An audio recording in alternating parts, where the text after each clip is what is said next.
by the time we had the movie all cast and they were all together, that was like late October, and we were going to start shooting in early February. So they had, plus the Christmas vacation, they had 3 months to learn how to play, in the case of Will and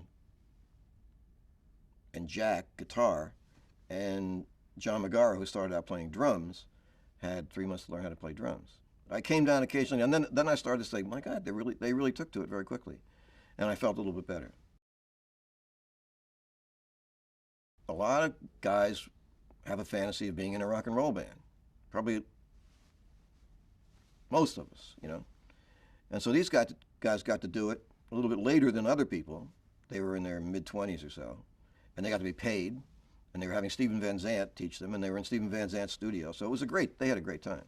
And they really took to it and liked it. They were very motivated, and they really wanted to stay together as a band.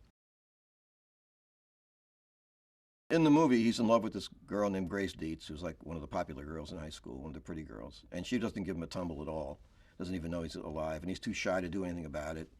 And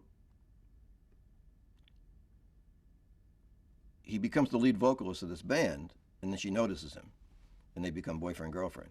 So it's very, very important, the fact of his artistry, let's put it that way.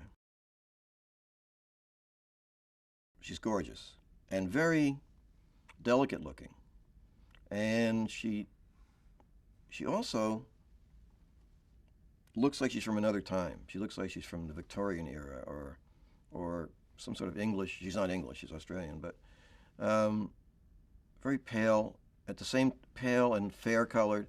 At the same time, when her hair is long, she kind of has that Marianne Faithfull look. There's something British looking about her. She's just a really, really good actress, and she understands where the humor is all the time.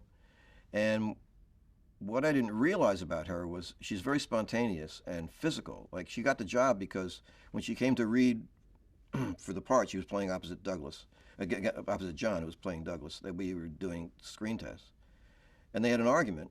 And I didn't tell her to do this, and her line was,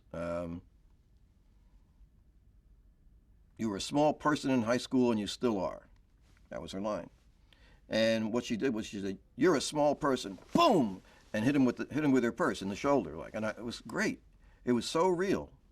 It was so real. And she did that a couple of other times, things like that, during the course of the production. And I didn't tell her to do that. We're just really, really not huge, but just perfect. The 60s have been heralded and lauded, mocked, ridiculed, held up to the highest, and satirized. And I think more of it is still with us than we think.